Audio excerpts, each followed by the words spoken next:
بسم اللہ الرحمن الرحیم۔ شروع اللہ کے نام سے جو رحمان و رحیم ہے۔ اقرأ بسم ربک الذی خلق۔ پڑھو اے نبی اپنے رب کے نام کے ساتھ جس نے پیدا کیا۔ خلق الانسان من علق۔ جمے ہوئے خون کے ایک لوتھڑے سے انسان کی تخلیق کی۔ اقرأ وربک الاکرم۔ پڑھو اور تمہارا رب بڑا کریم ہے۔ الذی علم بالقلم۔ جس نے قلم کے ذریعے سے علم سکھایا۔ علم الانسان ما لم يعلم۔ انسان کو وہ علم دیا جسے وہ نہ جانتا تھا۔ السلام علیکم۔ جماعت کا آغاز اللہ کے مبارک نام سے جو بڑا مہربان اور نہایت رحم کرنے والا ہے۔ تمام طلباء و طالبات کو، والدین کو تعلیمی سال سن 2020 اور 21 میں خوش آمدید کہتی ہوں۔ یہ جماعت ششم ہے، یعنی چھٹی جماعت ہے اور درسی اردو کا پیریڈ ہے، کیونکہ آپ جانتے ہیں کہ تعارفی جماعت ہے، تو اس میں مجھے تعارف کرانا ہے اس بہترین کتاب کا کہ جس کو آپ پڑھنے کا اس مقام میں شرف حاصل کریں گے، اور وہ کتاب ہے جو میرے ہاتھ میں موجود ہے، چمپا۔ چمپا اس سے پہلے آپ نے کلاس پنجم میں پڑھی تھی گل لالا، اور کلاس چہارم میں آپ نے پڑھی تھی نرگس۔ یہ اسی باغ کا ایک پھول ہے، اس کا نام ہے چمپا، اور اس کی جو رائٹر ہیں وہ فوزیہ احسان فاروقی صاحبہ ہیں، جنہوں نے اپنی بہترین صلاحیتوں بروکار لاتے ہوئے اس کتاب کو تحریر کرنے کا شرف حاصل کیا ہے۔ اس کتاب میں بہترین کہانیاں، قصے، نظمیں، واقعات اور بہترین اردو بولنے، سمجھنے، سیکھنے کے لیے قواعد بھی موجود ہیں۔ اس کے ساتھ جو آپ کام کریں گے، جیسے کہ آپ کے اسکول کی طرف سے مہیا کی گئی ہوگی درسی اردو کی کاپی، اس تمام کتاب کا جو مشقی کام ہے آپ درسی اردو کی کاپی میں کریں گے۔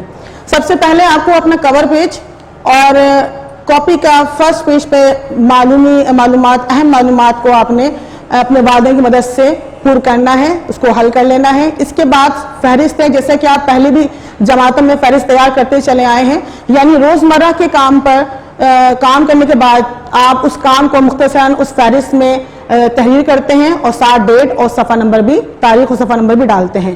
اس طرح سے ساتھ کام کے آپ اپنے فہرست کو تیار کرتے چلے جائیں گے۔ اب آپ کے پاس جو پہلا پیج کاپی کا آ رہا ہے، اس پہ آپ کو کام یہ کرنا ہے کہ نکات اول کا آغاز، یہ آپ نے ٹائٹل پیج بنانا ہے، جو یقیناً آپ امید کرتی ہوں کہ بہت اچھا اور خوبصورت بنائیں گے۔ اپنی طرف سے پوری کوشش کیجیے گا کہ ٹائٹل پیج بہت اچھا اور خوبصورت ہونا چاہیے۔ اس کے بعد جو ہمارے پاس سیکنڈ پیج آئے گا، وہاں پر آپ ڈالیں گے، ٹائٹل پیج بنائیں گے کہانیاں۔ ٹائٹل پیج آپ کا بنے گا، جو آپ کے پاس پہلا ٹاپک آ رہا ہے، یونٹ نمبر 1، موضوع کہانیاں۔ کہانیاں، جیسا کہ کہانی سے ہمیں یاد آتا ہے ہمیں بچپن ہمارا، کہ جب ہم اپنے بڑے بوڑھوں سے گھر میں سونے سے پہلے کچھ نہ کچھ کہانی کے طور پر سنا کرتے تھے۔ سوال یہ پیدا ہوتا ہے کہانی ہوتی کیا ہے، کہانی کسے کہتے ہیں؟ تو کہانی انسان کے ان کارناموں کی رودات ہے جن میں زندگی کے کسی نہ کسی پہلو کا ذکر موجود ہوتا ہے۔ کہانی کچھ سیکھنے اور سکھانے کا ایک دلچسپ اور عمدہ طریقہ ہے یا ذریعہ ہے۔ مثال کے طور پر جیسے ہم کسی بچے کو یہ بتائیں کہ جھوٹ بولنا بری بات ہے، تو آپ نے بھی کہانی سنی ہوگی، میں نے بھی کہانی سنی کہ شیر آیا، ایک بچہ جھوٹ بولا کرتا تھا، اور جھوٹ مذاق میں بولا کرتا تھا، گاؤں میں لوگوں کو ڈراتا تھا کہ شیر آیا، تو تمام لوگ سارے کام چھوڑ کر فوری طور پر شیر پہ حملہ کرنے کی تیار ہو جایا کرتے، لیکن جب شیر نہیں آتا تھا تو بچہ زور زور سے ہنستا تھا کہ میں نے آج سب کو بیوقوف بنا دیا، وہ تو جھوٹ بول رہا تھا۔ تو ایک وقت ایسا آیا کہ جب وہ بچہ چلاتا ہوا بستی میں داخل ہوا اور کہتا رہا شیر آیا، اور واقعی میں اس کے پیچھے شیر تھا، لیکن لوگوں نے اس کا اعتبار نہیں کیا، کیونکہ وہ یہی سوچتے رہے کہ یہ ہمیشہ کی طرح سے جھوٹ بول رہا ہوگا۔ لوگ اپنے مقابلے میں مصروف رہے اور شیر اس بچے کو کھا گیا۔ تو یہ کہانی ہم نے بچپن میں سنی ہے، تو اس سے ہمیں جو سبق حاصل ہو رہا ہے، ہماری زندگی میں جو ہم سبق لے رہے ہیں وہ یہ ہے کہ جھوٹ بولنا ایک بری بات ہے، لہٰذا ہمیں مذاق میں بھی کسی سے جھوٹ نہیں بولنا چاہیے. یعنی کہانی کیا ہے؟ زندگی کسی ایک پہلو کو اجاگر کر رہا ہے اور کوئی نہ کوئی سبق ہمیں دے رہی ہے، وہ کہانی کہلاتی ہے. اب کہانی کی جو دیکھا جائے تو کہانی کتنے بیسک بنیادی اقسام ہوتی ہیں، جیسا کہ بورڈ پر تحریر کیا ہے میں نے. دیکھیں کہانی کی 2 اقسام ہوتی ہیں بیسیکلی. ایک ہے حقیقی کہانیاں جو حقیقت پہ مبنی ہوتی ہیں، جو حقیقت پہ مبنی ہوتی ہیں، بنائی گئی ہوتی ہیں، یعنی وہ واقعات اصل میں زندگی میں کسی نہ کسی زمانے میں رونما ہو چکے ہوتے ہیں، انہیں کہا جاتا ہے حقیقی کہانیاں. دوسری کہانیاں فرضی کہانیاں، یعنی تصوراتی کہانیاں. آپ نے دماغ میں خیال ہے، آپ کے دماغ کے خیال کو آپ نے کہانی کی صورت میں ڈال دیا، تو یہ تصوراتی یا فرضی کہانیاں کہلائیں گی. اب کہانیوں کے مزید بھی اقسام ہیں یہاں، جیسے کہ آپ کے بک میں بھی دی گیا ہے، اور ابتدا بھی آپ کے سبق کا اسی تعارف سے ہو رہا ہے. جیسے کہ میرے بک میں آپ کو دکھا دوں صفحہ نمبر 7 پر، یہ دیکھیں پورا ایک تفصیل بیان کی گئی ہے کہانیوں کے حوالے سے. کہانیاں انہوں نے 8 اقسام یہاں بیان کی ہیں. پہلی ہے تاریخی کہانیاں، یعنی ماضی میں جو واقعات ہو چکے ہیں، جو آج تک بیان کیے چلے جا رہے ہیں، وہ تاریخی کہانیاں کہلاتی ہیں. یہ کہلاتی ہیں تاریخی کہانیاں جو تاریخ میں آج بھی موجود ہیں. اب سائنسی کہانیاں، ایجادات ٹیکنالوجی کو لے کے جو کہانیاں بنتی ہیں، اس میں ہم فلمیں بھی لے سکتے ہیں، جیسے جس میں ہم سائنس کی یا ایجادات کی بات کریں تو جیسے آئرن مین سب بچے جانتے ہیں، سب بچے طالب علم واقف ہوں گے اس سٹوری سے. آئرن مین میں ایجادات دکھائی گئی ہیں، مختلف قسم کے انہوں نے ایجادات دکھائی ہیں اور اس کو کہانی کی صورت میں ڈالا ہے. اس طرح سے یہ ہو گیا سائنسی کہانیاں. اب یہ لوک کہانیاں، یعنی کسی علاقے سے تعلق رکھنے والی، سینہ بہ سینہ منتقل ہونے والی کہانیاں، یعنی اس علاقے میں وہ واقعہ رونما ہوا، پھر وقتاً فوقتاً نسل نہ نسل وہ کہانیاں آگے بڑھتی چلی. جیسے لیلا مجنون کی کہانیاں آپ نے سنی ہوگی، تو یہ لوک کہانیاں ہیں. شیریں فرحات یہ لوک کہانیاں ہیں. اب آگے آتے ہیں مہماتی کہانیاں، یعنی ایسی کہانی جس میں کوئی مہم سر کی گئی ہو، جیسے کیٹو کی چوٹی کو عبور کرنا، یہ ایسی آتی ہے کہانیاں جسے مہماتی کہانیاں کہا جاتا ہے. اس کے بعد آ رہی ہے معلوماتی کہانیاں، جن سے کوئی نہ کوئی آپ کو معلومات حاصل ہو، وہ آپ کے پاس کہلاتی ہے معلوماتی کہانیاں. جس میں آپ کو کوئی نہ کوئی سبق دیا جا رہا ہو، کوئی انفارمیشن دی جا رہی ہو، وہ معلوماتی کہانیوں پہ مبنی ہوتی ہیں. منظوم کہانیاں، یعنی کہانی کو شکل کی صورت میں پیش کرنا، جیسے کہ اس کتاب میں آپ کے پاس صفحہ نمبر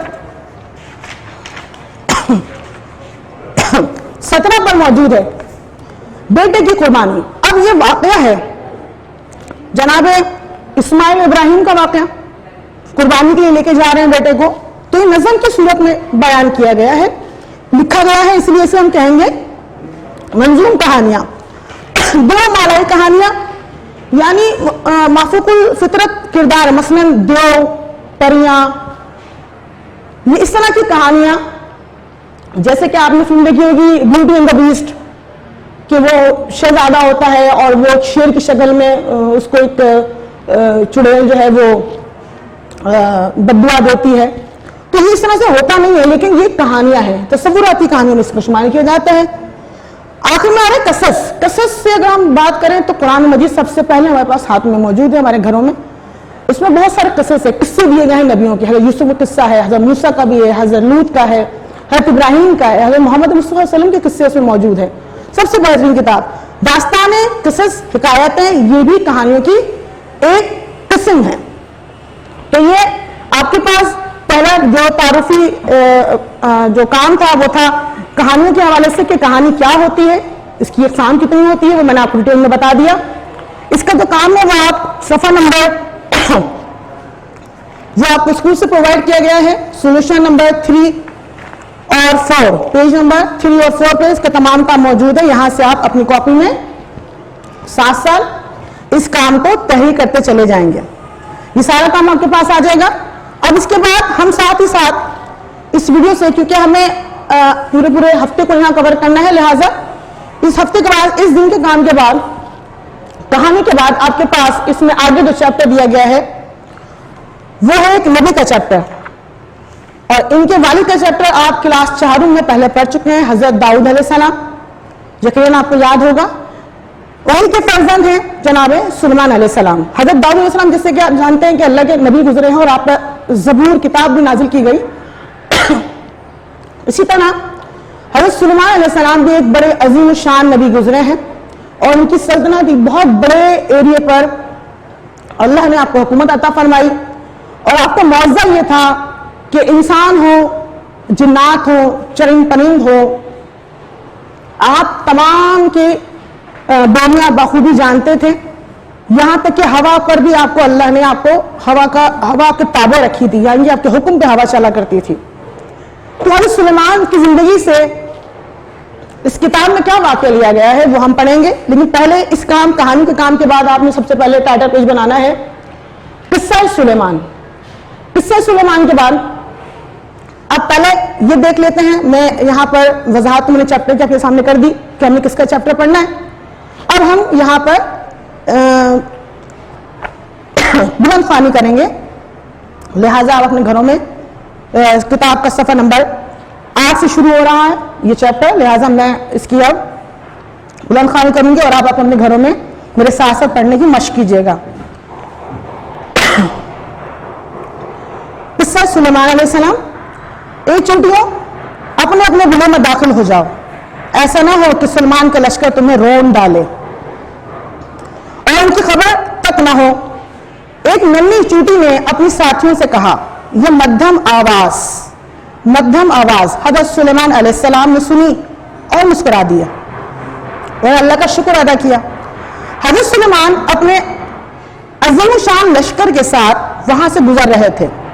اللہ تعالیٰ نے یہاں نہایت وسیع اور عریض سلطنت کا بادشاہ بنایا تھا، اور نہ صرف انسان بلکہ جانوروں، پرندوں، جنات اور ہوا تک کا ان کو تابع کر دیا تھا. اللہ نے انہیں اتنی عظیم سلطنت بخشنے کے بعد حکمت اور غیر معمولی قوت فیصلہ بھی عطا فرمائی.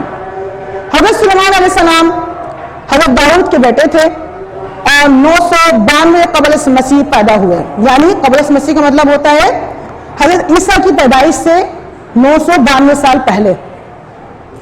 وہ حضرت داؤد علیہ السلام کے بعد تخت پر بیٹھے. شروع کے 3 سال مشکلات کے تھے جن میں مختلف مارکے پیش آئے، لیکن بالآخر آپ نے سب مخالفتوں پر قابو پایا اور ایک نہایت مستحکم اور وسیع حکومت قائم کی. حضرت سلیمان کو تعمیرات کا بہت شوق تھا. انہوں نے ہیکل سلیمانی اور بہت سے نئے شہر تعمیر کروائے. ایک دن حضرت سلیمان کا دربار لگا ہوا تھا، سوائے حدود کے. حدود ایک پرندہ ہوتا ہے. حدود کے سب حاضر تھے. حدود کہاں ہے؟ حضرت سلیمان نے ناراضگی سے دریافت فرمایا. وہ آ کر غیر معمولی غیر حاضری کی کوئی معقول وجہ بیان کرے ورنہ اسے سخت سزا دوں گا. کچھ دیر میں حدود آ گیا اور اس نے یوں گفتگو شروع کی. میں ابھی ملک یمن سے آ رہا ہوں. وہاں میں نے ایک قوم دیکھی جو بہت خوشحال ہے. اس کی حکمراں ایک عورت ہے. یہ قوم گمراہ اور مشرک ہے کیونکہ وہ اللہ کو چھوڑ کر سورج کو سجدہ کرتے ہیں. حضرت سلیمان یہ سن کر حدود کے ذریعے وہاں کی ملکہ کو خط بھیجا. اس خط کا آغاز بسم اللہ الرحمن الرحیم سے کیا گیا اور اس میں ملکہ اور اس کی قوم کو سیدھے راستے پر آنے کی دعوت دی گئی. یمن کی ملکہ کا نام بلقیس تھا اور اس ملک میں جو قوم آباد تھی وہ سبا کہلاتی تھی. ملکہ کو جب یہ خط ملا تو اس نے اپنے تمام درباریوں کے سامنے اسے پڑھا. پھر درباریوں سے اس خط کے بارے میں رائے طلب کی. سب نے ایک زبان ہو کر یہی مشورہ دیا کہ ہمیں اس بادشاہ سے جنگ کرنی چاہیے. ہم سب بہادر بھی ہیں اور ہمارے پاس بہت سا جنگ کا سامان بھی ہے. ملکہ ذہین و دانا تھی. وہ حضرت سلیمان کی عظیم سلطنت کے بارے میں پہلے ہی سن چکی تھی. اس نے اپنے درباریوں کو سمجھایا کہ جلدی کرنا درست نہیں. جنگ کوئی بھی جیت سکتا ہے اور جو جیت جاتا ہے وہ بستیوں کو تباہ اور عزت دار لوگوں کو ذلیل کر دیتا ہے. میرا رائے یہ ہے کہ حضرت سلیمان کو کچھ تحائف بھیجے جائیں. ہو سکتا ہے کہ بات یہی ختم ہو جائے. یوں ایک وفد بیش قیمت تحائف لے کر حضرت سلیمان کی خدمت میں حاضر ہوا. آپ نے فرمایا اللہ تعالیٰ نے دین اور دنیا کی جو نعمتیں مجھے عطا فرمائی ہیں وہ تمہارے تحائف سے بہت بہتر ہیں، مجھے ان کی ضرورت نہیں، تم ان کو واپس لے جاؤ اور اپنی ملکہ سے کہہ دینا کہ اس نے شرک اور گمراہی کا راستہ نہ چھوڑا اور اللہ کا دین قبول نہ کیا تو ہم ایسے لشکروں سے حملہ کریں گے جن کے مقابلے کی تم میں طاقت نہ ہوگی، کیونکہ جنات بھی آپ کے تابع تھے، اس وجہ سے آپ نے ملکہ کو یہ پیغام پہنچایا۔ ملکہ سمجھ گئی یہ معاملہ دنیاوی مال اور دولت کی حرص کا نہیں ہے، چنانچہ وہ حضرت سلیمان سے ملنے کے لیے خود روانہ ہو گئی۔ جب وہ یروشلم، ایک جگہ ہے، جگہ کا نام یروشلم، جب وہ یروشلم کے قریب پہنچی تو حضرت سلیمان نے سوچا کہ اس کو اپنے پیغمبر ہونے کی نشانی دکھائی جائے تاکہ اس کو سچائی قبول کرنے میں آسانی ہو۔ آپ نے دربار کے حاضرین سے پوچھا کوئی ہے جو ملکہ کے یہاں پہنچنے سے پہلے اس کا تخت یہاں لے آئے؟ ایک جن نے کہا کہ وہ دربار برخاست ہونے سے پہلے تخت لے آئے گا۔ ایک شخص نے جو کتاب کا علم رکھتا تھا کہا کہ میں پلک جھپکنے میں تخت یہاں لا سکتا ہوں، اور اگلے ہی لمحے تخت وہاں موجود تھا۔ حضرت سلیمان نے یہ دیکھ کر اللہ کا شکر ادا کیا اور اپنے درباریوں سے فرمایا کہ اس میں تھوڑی سی تبدیلی کر دو تاکہ ہم آزمائیں کہ ملکہ کتنی ذہین ہے۔ جب ملکہ پہنچی تو اپنا تخت دیکھ کر کہنے لگی یہ تو میرا تخت معلوم ہوتا ہے، مجھے آپ کی عظمت پہلے ہی پہچان گئی تھی، میں آپ کی عظمت پہلے ہی پہچان گئی تھی، ہم نے آپ کی اطاعت قبول کر لی۔ ملکہ نے ظاہر دنیاوی اعتبار سے تو اطاعت قبول کر لی تھی، لیکن اس کی سوچ میں ابھی گہرائی پیدا نہیں ہوئی تھی، یعنی وہ دل اور دماغ سے اللہ پر ایمان نہیں لے کر آئی تھی۔ لہٰذا حضرت سلیمان نے اس کو سمجھانے کے لیے ایک اور طریقہ اختیار کیا۔ ان کے محل کا فرش شیشے کا تھا جس کے نیچے نہر بہہ رہی تھی اور اوپر سے دیکھنے پر شیشہ نظر نہ آتا تھا، صرف پانی ہی بہتا ہوا معلوم ہوتا تھا۔ حضرت سلیمان ملکہ کو اپنے محل میں لے گئے۔ ملکہ نے نیچے دیکھا اور فوراً اپنے پائنچے اٹھا لیے، جیسے ہم بارش سے بچنے کے لیے کہ کپڑے گیلے نہ ہو پائنچے اوپر کر لیتے ہیں، اس طرح سے ملکہ نے بھی کہ کہیں میرے پائنچے گیلے نہ ہو جائیں، میرے کپڑے گیلے نہ ہو جائیں، بھیگ نہ جائیں، اس نے بھی اپنے پائنچے اوپر کر لیے۔ حضرت سلیمان نے یہ دیکھ کر فرمایا تم دھوکے میں ہو، یہ پانی نہیں شیشہ ہے۔